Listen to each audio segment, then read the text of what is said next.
Hello student, मैं मनीष कुमार आपका एक बार फिर से स्वागत करता हूं इस नए वीडियो में। हम लोग प्रश्नावली 9.1 का प्रश्न देख रहे हैं। ये चैप्टर 9 है, त्रिकोणमिति के कुछ अनुप्रयोग। आज हम लोग कोशिश करते हैं कि इस चैप्टर को कंप्लीट कर देने का। हम लोग ये कल के वीडियो में 11, 12, 14 बाय मिस 13 क्वेश्चन छूट गया था। आज हम लोग 13, 15, 16 आज इस चैप्टर को हम लोग कंप्लीट करेंगे। आइए, और आप लोग यदि नहीं देखे होंगे इससे पहले वाले वीडियो, इससे पहले वाले पार्ट में इसके सारे प्रश्न, सारे कॉन्सेप्ट अच्छी तरह से हम लोग देखे हुए हैं, डिस्कस किए हुए हैं। इसको आप लोग पहले देख लीजिएगा तो ये अच्छी तरह समझ में आ जाएगा। आइए हम लोग इस सवाल को देखते हैं। समुद्र तल से, इस सवाल को पढ़ के पहले जो सवाल में कहा जा रहा है उसके मुताबिक हम लोगों को इसको डायग्राम में उतार लेना है। समुद्र तल से 75 मीटर ऊंची लाइट हाउस के शिखर से देखने पर दो समुद्री जहाजों के अवनमन कोण 30 डिग्री और 45 डिग्री है। यदि लाइट हाउस के एक ही ओर एक जहाज दूसरे जहाज के ठीक पीछे हो तो जहाजों के बीच की दूरी ज्ञात कीजिए। आइए इसको डायग्राम में उतारते हैं। समुद्र तल से 75 मीटर, समुद्र तल से 75 मीटर ऊंची लाइट हाउस। आइए लाइट हाउस बना देते हैं।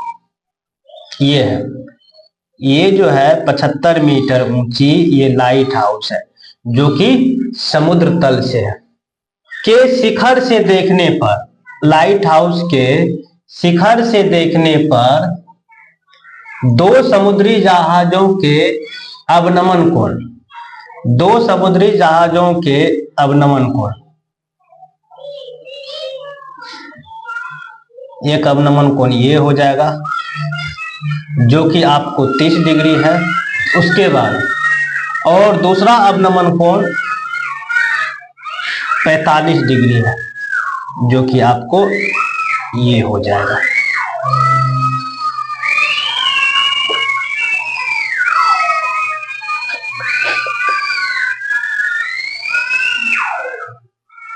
ये आप देखिए, अब इसके एकांतर कोण से, जब ये रेखाएं समांतर हो तो ये 30 डिग्री, तो ये भी हो जाएगा आपको 30 डिग्री। जब ये आपका हो जाएगा 45 डिग्री तो ये हो जाएगा आपको 45 डिग्री। आइए हम लोग, ऐसा है, एक जहाज यहां है और एक जहाज यहां है।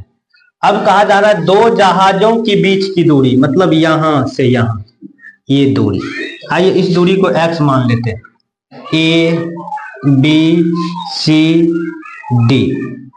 आइए अभी सवाल को बनाया जाए। आप इसको ध्यान पूर्वक देखिएगा तो इसमें दो त्रिभुज बन रहा है। एक त्रिभुज ये बन रहा है, इस त्रिभुज को देखा जाए 90 डिग्री को। आइए देखते हैं त्रिभुज ए बी सी में, त्रिभुज ए बी सी में। आइए 10 लगाते हैं। 10 कोण होगा यहाँ सी, 10 सी बराबर लंब। जिस कोण की बात होगी इसके सामने लंब, और ये हो जाएगा आपका आधार। आइए 10 सी लंब बटे आधार, लंब बटे आधार, और सी का यहाँ मान है 45 डिग्री। तो 10 45 डिग्री आपका होगा, और लंब यहाँ पर आपका ए बी है और आधार यहाँ आपका बी सी हो गया। और 10 45 का मान जानते हैं एक, और ए बी का मान दिया हुआ 75 बटे बी सी। तो आपको यहाँ से बी सी निकल गया है 75 मीटर। आइए बी सी आपको निकल गया है 75 मीटर। आइए अब त्रिभुज इसमें देखिए, इस त्रिभुज में बड़ा वाला त्रिभुज, त्रिभुज ए बी डी में, त्रिभुज ए बी डी में, त्रिभुज ए बी डी में। आइए जस्ट इसके सामने ये भी लंब होगा तो ये आधार हो जाएगा। यहां भी 10 लगाते हैं, 10 डी, कोण डी की बात हो रही, 10 डी लंब बटे आधार, और डी का मान यहाँ पर दिया हुआ है आपको 30 डिग्री, और 10 30 डिग्री बराबर आपका हो जाएगा लंब, और जब लंब यहाँ पर आपका ए बी हो गया और आधार यहाँ पर आपका बी डी हो गया। आइए 33 डिग्री का मान होता है 1/√3। ए बी के बदले आप दीजिएगा 75 और बी डी के बदले आप दीजिएगा x जोड़ बी सी, x जोड़ बी सी। आइए इसको क्रॉस गुना करते हैं, x जोड़ बी सी बराबर 75√3।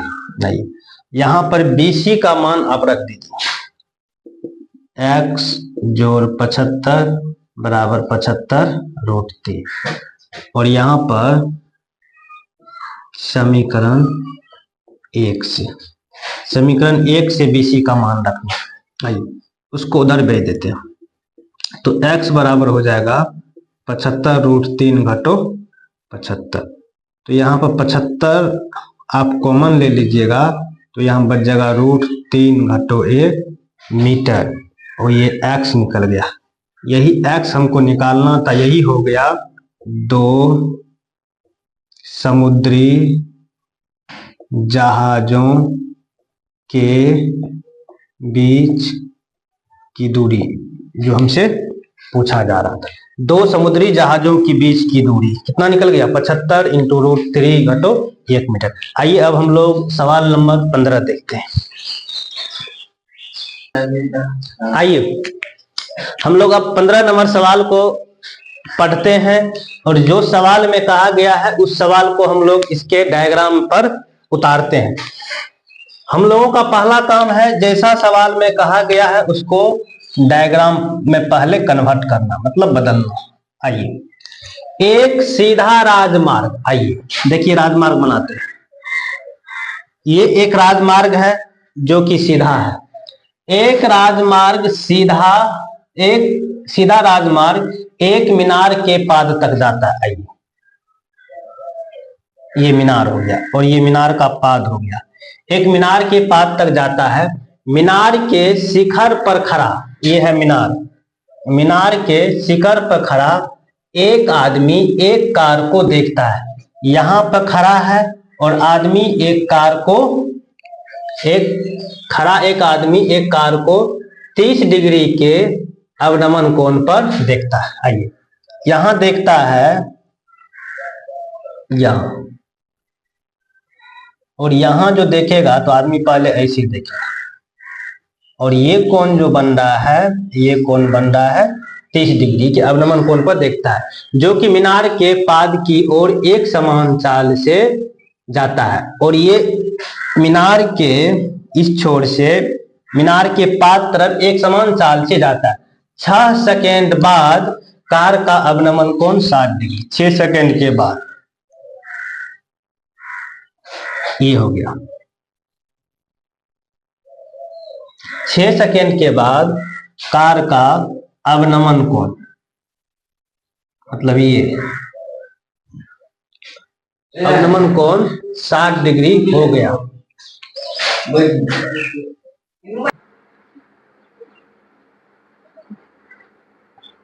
आइए देखते हैं सवाल।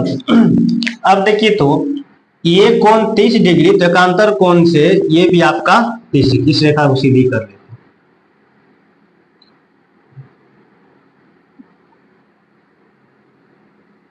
ये हो जाएगा एकांतर कोण से 30 डिग्री और ये भी एकांतर कोण से 60 डिग्री। आइए, 6 सेकेंड बाद अवनमन कोण 60 डिग्री हो गया। इस बिंदु से मीनार के पाद तक पहुंचने में कार द्वारा लगा समय। अब यहां से जो यहां आया, इसमें जो समय लगा है, ये समय आपसे पूछा जा रहा है। आइए, ये हो गया A B C D यहां तक। आइए, अब देखिए, तो यहां से यहां आने में 6 सेकेंड लगा, यहां से यहां आने में कितना समय लगेगा। आइए, अब देखिए, इसमें जो समय दिया है D से C आने में 6 सेकेंड, जब यहां से आने में तो कुछ न कुछ उसका चाल होगा, तो इसको मान लेते हैं, माना कि एक मीनार के पास तक जाता है। मीनार के शिखर पर खड़ा एक आदमी एक कार उनका देखता है जो कि मीनार के पास की ओर एक समान चाल से जाता है। माना कि एक समान चाल x मीटर प्रति सेकेंड। जब x मीटर प्रति सेकेंड है तो यहां से यहां जाने में दूरी, तो आप लोग जानते हैं दूरी बराबर हो जाता है चाल गुना समय, और चाल गुना समय, चाल x है और समय 6 है, तो ये दूरी हो गया आपको 6x मीटर। तो कहने का मतलब हो गया यहां से यहां आने में इसको 6x मीटर लगता है। आइए अब दोनों त्रिभुज में देखते हैं। एक त्रिभुज ये हो गया, त्रिभुज आइए त्रिभुज ABC में, त्रिभुज ABC में आइए 10 लगाते हैं। 10C बराबर, जिस कोण की बात होगी वो आपको लंब हो जाएगा और ये आपको आधार, क्योंकि लंब और आधार से ही मतलब है, तो ये लंब ही आधार, तो लंब बटे आधार, ये लंब हो गया, ये आपका आधार है, और C का मान आप दीजिएगा 60 डिग्री। तो 10 60 डिग्री बराबर लंब के जगह पर आप दीजिएगा AB और आधार की जगह पर आप दीजिएगा BC, और 10 60 का मान जानते हैं √3 AB बटे BC। तो यहां से AB बराबर हो जाएगा BC √3, BC √3, इसको एक समीकरण। आइए अब त्रिभुज ABD में देखते हैं। त्रिभुज ABD, त्रिभुज ABD में इसके सामने ये लंब और ये पूरे आधार हो। आइए 10D बराबर लंब बटे आधार, और D के बदले आप दीजिएगा 30 डिग्री, और 10 डिग्री लंब, और लंब के बदले आप दीजिएगा AB, और आधार आपका पूरा हो जाएगा यहाँ पर BD। और 10 30 का मान आप लोग जानते हैं 1 बटे √3, और AB को AB रहने दीजिए, और BD के बदले आप दीजिएगा 6x जोड़ BC, 6x जोड़ BC। आइए क्रॉस गुना कीजिए, 6x जोड़ BC बराबर √3 गुना AB। आइए यहाँ AB का मान रख लीजिए 6x जोड़ BC √3 गुना, AB का मान है BC गुना √3, और ये कहां से आया है? समीकरण 1 से, ये आया है समीकरण 1 से, यहाँ पर BC का मान पुट कर दिया। आइए अब यहाँ पर देखिए 6x, इस BC को इधर भेज दीजिए, तो 6x बराबर √3 गुना √3, तो ये हो जाएगा 3 BC, और ये चल जाएगा इधर घटो BC, तो आपको यहाँ से 6x बराबर हो जाएगा, 3 में से गया 2 BC।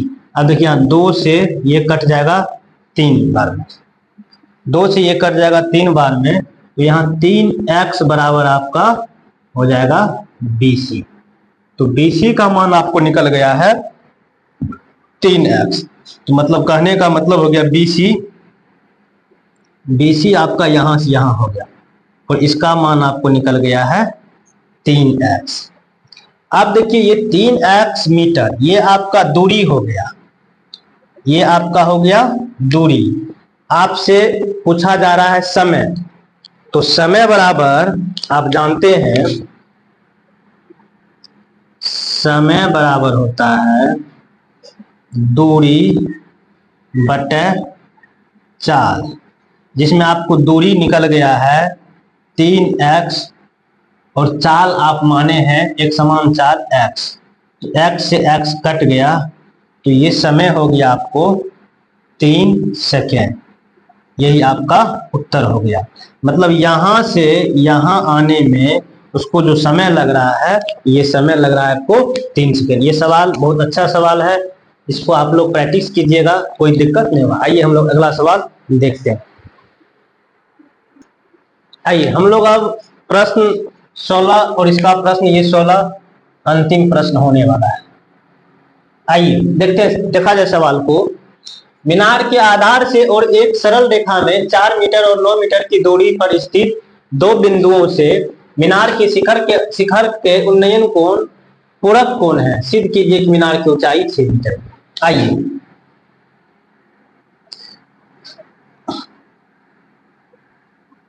ये मीनार है, ये मान लिए कि ए बी मीनार है। मीनार के आधार से और एक सरल रेखा में 4 मीटर और 9 मीटर की दूरी पर, यह हो गया 4 मीटर,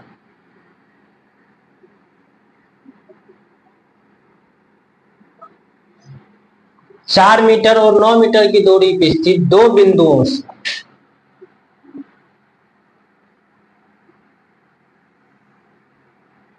दो बिंदु ए बी सी डी, यहां से यहां ये हो गया आपको 4 मीटर, यहां से यहां ये हो गया आपको 9 मीटर। दो बिंदुओं पर स्थित शिखर के उन्नयन कोण पूरक कोण है। कहने का मतलब ये कोण थीटा होगा तो ये कोण 90 घटो थीटा। पूरक मतलब इस कोण और इस कोण को जोड़िएगा तो 90 डिग्री आना चाहिए। थीटा जोड़ 90 घटो थीटा, कट गया मतलब 90, यही 90 होता है पूरक। ये उन्नयन कोण इस उन्नयन कोण का पूरक है, वही कहा जा रहा है। दोनों को जोड़िएगा तो 90 आ जाएगा तो वो पूरक हो जाएगा, और ये कोण तो 90 है। आइए तो सिद्ध कीजिए कि मीनार की ऊंचाई 6 मीटर है। तो आइए मीनार की ऊंचाई कुछ एज्यूम कर लेते हैं, जो कि h एज्यूम कर ली। आइए अब दोनों त्रिभुज में देखा जाए। त्रिभुज ए बी सी में जिस कोण की बात होगी इसके लिए ये लंब हो जाएगा। जब ये लंब होगा तो ये आपका आधार हो जाएगा। आइए त्रिभुज ए बी सी में, पहले त्रिभुज ए बी सी में देखते हैं। आइए 10 लगाते हैं। 10 सी बराबर लंब बटे आधार, और सी का मान यहाँ क्या है 10 90 घटो थीटा, और लंब के लिए आप क्या दीजिएगा ए बी, और आधार के लिए क्या दीजिएगा बी सी। और 10 90 घटो थीटा आप जानते हैं इसका फॉर्मूला कोट थीटा होता है, और ए बी की जगह क्या दीजिएगा h, और बी सी की जगह क्या दीजिएगा 4। अब देखिए कोट थीटा आपको निकल गया है h बटे 4, इस समीकरण को 1 मान लीजिए। आइए अब इस त्रिभुज ए बी डी में, त्रिभुज ए बी डी में इसमें भी 10 लगाइए। इसके सामने जो है वो आपका लंब हो जाएगा और ये आपका आधार आ जाएगा। आइए tan थीटा, tan कौन कौन डी, tan डी लंब बटे आधार। डी का मान क्या है यहाँ पर थीटा, तो tan थीटा लंब के बदले क्या दीजिएगा ए बी, और आधार के बदले क्या दीजिएगा बी डी। आइए tan थीटा, अब बताइए A B H B D 9 B D में। आइए इस समीकरण को हम 2 मान लेते हैं। हम लोग जानते हैं कि tan थीटा बराबर होता है 1 बटे cot थीटा। इसको क्रॉस गुना कीजिएगा तो tan theta into cot theta बराबर 1। आइए इसमें tan थीटा का मान रखिए h बटे 9, cot थीटा का मान रखिए h बटे 4 बराबर 1। ये कहाँ से आया है, ये आपको आया है समीकरण 1 एवं 2 से मान रखने पर। अब देखिएगा ऊपर गुना कीजिएगा तो h गुना h स्क्वायर 9 गुना 4 36 बराबर 1, तो ये h स्क्वायर बराबर हो जाएगा 36, तो h बराबर हो जाएगा प्लस माइनस 6 और यहाँ पर ऊंचाई है और ऊंचाई अपने आप में दूरी है, तो दूरी कभी भी माइनस में नहीं होगा, इसीलिए h बराबर 6 मीटर ऊंचाई जो कि सिद्ध करना था। हम लोग आज प्रश्नावली 9.1 को बहुत अच्छी तरह से कंप्लीट कर चुके हैं। अब हम लोग अगले क्लास में कोई अच्छा चैप्टर 10th का स्टार्ट करेंगे। हम लोग ये 10th एनसीईआरटी मैथ का वो फॉलो कर रहे हैं अच्छी तरह से। यदि ये सवाल आप लोगों को समझ में आता है, हम लोग पूरा करते हैं, एक जिस चैप्टर को शुरू करते हैं उस चैप्टर को पूरी तरह से कंप्लीट करते हैं, चाहे उदाहरण हो, चाहे प्रश्न हो, चाहे उसके जो भी थ्योरी हो, कॉन्सेप्ट हो, सभी को अच्छी तरह से देखते हैं। यदि आप लोगों को ये वीडियो अच्छा लगता है, कुछ सीखने को मिलता है, तो अपने दोस्तों के साथ भी जरूर शेयर कीजिएगा और मेरे इस फेस मनीष कुमार को फॉलो कर लीजिएगा। यदि कोई भी सवाल में कहीं से भी कोई कंफ्यूजन आती है, समझने में दिक्कत होती है, तो कमेंट बॉक्स में आप मैसेज कर सकते हैं, उसकी हम लोग कोशिश करेंगे सॉल्यूशन करने का। Thank you.